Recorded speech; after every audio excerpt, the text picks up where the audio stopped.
दोस्तों हम लोग अभी तक दुनिया की बड़ी बड़ी कंपनीज में एप्पल, गूगल, फेसबुक, ट्विटर इन सभी कंपनियों का नाम सुनते आए हैं। लेकिन अब हम सभी लोगों के लिए बहुत ही खुशी की बात है कि भारत की एक कंपनी दुनिया की सबसे ज़्यादा मूल्यवान 50 कंपनियों में शामिल हो गई है, जो कि हम सभी के लिए एक प्राउड की बात है। क्वेश्चन इसके लिए क्या बन सकता है? क्वेश्चन ये बनेगा कि हाल ही में भारत की कौन सी कंपनी दुनिया की 50 सबसे मूल्यवान कंपनियों में शामिल हो गई है। तो इसका आंसर हो जाएगा none other than Reliance Industries Limited. इसका राइट आंसर हो जाएगा हाल ही में रिलायंस इंडस्ट्रीज लिमिटेड को दुनिया की 50 सबसे ज़्यादा मूल्यवान कंपनियों में शामिल कर लिया गया है। अगर इसमें पूछा जाए कि एग्जैक्टली रिलायंस इंडस्ट्रीज लिमिटेड की रैंक क्या है, तो आंसर हो जाएगा कि रिलायंस इंडस्ट्रीज़ की इसमें रैंक है 48। यानी कि ये भी अपने आप में क्वेश्चन है कि अभी हाल ही में ये जो डेटा है ये मैं आपको जुलाई मंथ का बता रहा हूँ, क्योंकि अगस्त महीने में हो सकता है चीज़ें चेंज हो जाएं। तो ये वाला जो क्वेश्चन है ये समय के साथ में चेंज भी होता रहेगा। तो अभी आप ये जानिए कि जुलाई 2020 में जो मुकेश अंबानी की कंपनी है रिलायंस इंडस्ट्रीज लिमिटेड, इसकी पोजीशन जो है ये दुनिया में 48 नंबर पर आता है। आई विश कि ये और भी अच्छी पोजीशन पर पहुँचे।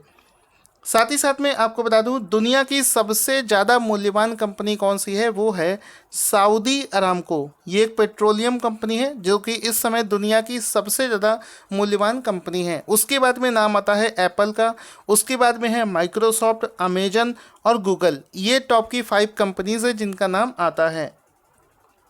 उसके बाद में एक बहुत ही शानदार क्वेश्चन बना है कि हाल ही में किस देश की स्पेस एजेंसी ने ब्रह्मांड का अध्ययन करने के लिए एस्ट्रोस एस्ट्रोस नाम का एक मिशन जो है वो लॉन्च करने की घोषणा करी है। तो आंसर हो जाएगा अमेरिका की company space agency NASA. Option number C सही हो जाएगा कि हाल ही में अमेरिका की स्पेस एजेंसी नासा ने अनाउंस किया है कि वो दिसंबर 2023 के आसपास में एस्ट्रोस नाम से एक मिशन लॉन्च करेगी, जो कि ब्रह्मांड में उसका जो एटमॉस्फेयर किस तरीके का है इसका अध्ययन करने के लिए लॉन्च किया जाएगा। तो इस प्रोग्राम में वो लोग क्या करेंगे, इस प्रोग्राम में बड़ा ही रोचक है ये क्वेश्चन। इसमें क्या किया जाएगा, एक फुटबॉल के मैदान के बराबर एक बैलून बनाया जाएगा और उस फुटबॉल के मैदान के बराबर आकार का जो बैलून होगा उसको स्ट्रेटोस्फेयर जो होता है, जो अलग अलग आपको पता होगा अलग अलग लेयर्स होती हैं हमारी आकाश के ऊपर, तो स्ट्रेटोस्फेयर में इसको भेजा जाएगा और उस बैलून के अंदर जो अलग अलग प्रकार की रेज होती हैं, किरणें होती हैं, उनके उनके ऊपर अध्ययन यहाँ पर किया जाएगा। तो ये जो मिशन है ये आपको पता होना चाहिए कि नासा के द्वारा दिसंबर 2023 में इसको लॉन्च किया जाएगा। और जैसा कि मैंने बताया स्ट्रेटोस्फेयर में इसमें एक फुटबॉल के स्टेडियम के बराबर एक गुब्बारा जो है ये भेजकर उसके अंदर में रेस किस तरीके से वर्क करती है और वहाँ पर एटमॉस्फेयर किस तरीके का रहता है इसके ऊपर अध्ययन किया जाएगा। अगर आपसे कोई पूछ ले एस्ट्रोस का फुल फॉर्म क्या होता है, तो इसका राइट आंसर हो जाएगा astrophysics stratospheric telescope for high spectral resolution observation as sub millimetre wavelengths. ये इसका पूरा फुल फॉर्म हो जाएगा। हालांकि ये पूछा नहीं जाएगा लेकिन फिर भी आपको नॉलेज के लिए पता होना ज़रूरी है। अगला क्वेश्चन बनेगा कि हाल ही में भारत ने किस देश के सहयोग से कोविड-19 को चेक करने के लिए 30 सेकेंड में रैपिड टेस्टिंग किट को विकसित कर रहा है। तो हाल ही में इजराइल देश ने अनाउंस किया है कि वो भारत के साथ में मिलकर एक ऐसी किट बना रहा है जिसमें कि कोविड-19 की जांच मात्र 30 सेकेंड में करी जा सकती है। इस चीज़ के लिए इजराइल से एक टीम जो है ये भारत आ चुकी है और इस पर बहुत तेज़ी से काम चल रहा है। अगर सब कुछ सही रहा तो बहुत ही जल्दी कोविड-19 को चेक करने के लिए एक ऐसी किट विकसित कर दी जाएगी जो कि मात्र 30 सेकेंड में कोविड-19 का रिजल्ट बता देगी। ये जो किट है इसको इजराइल के साथ में भारत में तैयार किया जाएगा। तो ऑप्शन नंबर सी यहाँ पर इजराइल इसका राइट आंसर हो जाएगा। अगला क्वेश्चन है कि डीआरडीओ ने हाल ही में कहाँ पर स्थित दीहर सेंटर पर कोविड-19 परीक्षण सुविधा स्थापित कर दी है। तो यहाँ पर बता दूँ एक हाई एल्टीट्यूड पर लेह राज्य में लेह में एक लैब स्थित है जिसको दीहर सेंटर के नाम से जानते हैं। यहाँ पर कोविड-19 का परीक्षण जो है करने के लिए एक लैब को विकसित किया गया है जिसमें कि एक बार में 50 सैंपल को यहाँ पर के टेस्ट किया जा सकता है। आप इसका देख सकते हैं फ़ोटो, इसका हाल ही में उद्घाटन भी किया गया है। तो इसमें आप इसका फुल फॉर्म भी समझ लीजिए। इसका फुल फॉर्म हो जाएगा दीहर का defence institute of high altitude research, और ये लेह में स्थित है। तो इसमें एक दिन में आप देख सकते हैं 50 नमूनों की इसमें जांच की जा सकती है। अगला क्वेश्चन दोस्तों बनेगा कि हाल ही में साहिल सेठ को कितने वर्ष की अवधि के लिए BRICS chamber of commerce and industry, इसका इंग्लिश में भी आप देख सकते हैं BRICS chamber of commerce and industry की मानद सलाहकार के रूप में उनको अपॉइंट किया गया है। सो गाइस आंसर हो जाएगा वर्ष 2020 से लेकर वर्ष 2023 तक के लिए। तो ऑप्शन सी यहाँ पर राइट आंसर हो जाएगा। इसमें एक बार इसको अच्छे से ये समझेंगे, ये जो ब्रिक्स सीसीआई है, BRICS BRICS, BRICS CCI chamber of commerce industry, ये ब्रिक्स देशों का जो समूह है उसका एक निकाय है, और जो कि वाणिज्य के क्षेत्र में काम करता है, कॉमर्स के क्षेत्र में काम करता है, और कॉमर्स और इंडस्ट्रियल ग्रोथ के लिए वर्क करता है। इसके हाल ही में जो मानद सलाहकार बनाए गए हैं वो बनाए गए हैं साहिल सेठ। वर्ष 2020 से वर्ष 2023 तक के लिए उनको अपॉइंट किया गया है। साथ ही साथ मैं बता दूं, यहाँ पर ब्रिक्स देशों की बात चली है, तो ब्रिक्स देशों के सदस्यों का नाम आपको पता होना चाहिए, जिसमें कि ब्राज़ील, रूस, भारत, चीन, दक्षिण अफ्रीका, ये सभी देश ब्रिक्स देशों में शामिल हैं। अगला क्वेश्चन बनता है कि हाल ही में किस राज्य ने जुलाई 2020 में ई सचिवालय पोर्टल लॉन्च करने की घोषणा करी है? तो आंसर हो जाएगा हाल ही में हरियाणा ने जुलाई 2020 में ई सचिवालय को शुरू करने की घोषणा करी है। अब इसमें क्या होगा, कोविड-19 के चलते जो सचिवालय पर काम होते थे उन सभी को अब वीडियो कॉन्फ्रेंसिंग के माध्यम से ऑर्गेनाइज किया जाएगा, जिसमें कि कमिश्नर लेवल की, SP लेवल की जितनी भी लोगों से बैठक होती है वो सब आयोजित करी जाएंगी, व जितने भी लंबित मामले हैं जो कि सचिवालय से रिलेटेड हैं उनको वहाँ पर वीडियो कॉन्फ्रेंसिंग के माध्यम से सॉल्व किया जाएगा। तो इसको हाल ही में हरियाणा राज्य में लॉन्च किया गया है, आप इसका फ़ोटो भी देख सकते हैं। आगे चलते हैं।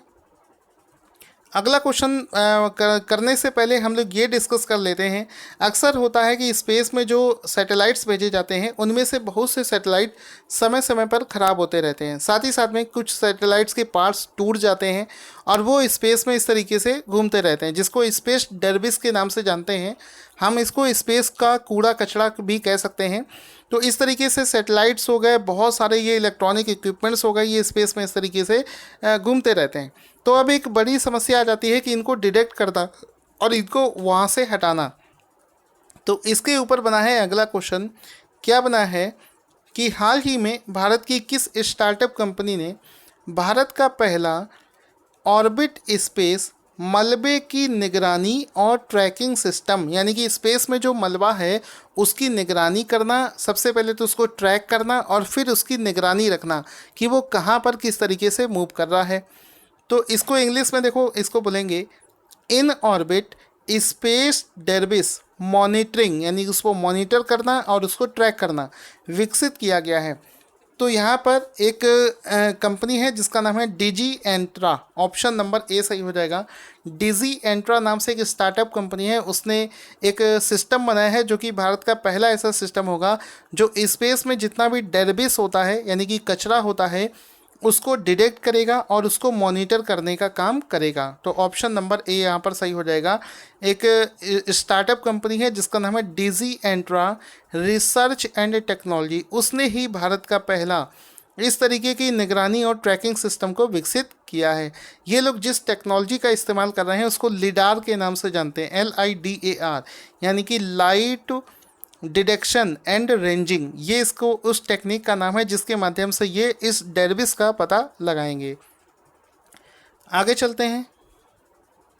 अगला क्वेश्चन है कि हाल ही में इंडियन ओवरसीज बैंक का नया प्रबंध निदेशक यानी कि MD और CEO किसे बनाया गया है? तो इंडियन ओवरसीज के जो नए MD और CEO हैं वो बनाए गए हैं Parth Pratim Sen Gupta, option number A सही हो जाएगा। हाल ही में पार्थ प्रतिम सेन गुप्ता को इंडियन ओवरसीज बैंक का नया MD और CEO बनाया गया है। तो option number A will be the right answer. यहाँ पर आप इनका फ़ोटो देख सकते हैं पार्थ सेन गुप्ता जी का, जिनको हाल ही में इंडियन ओवरसीज बैंक का नया MD और CEO बनाया गया है।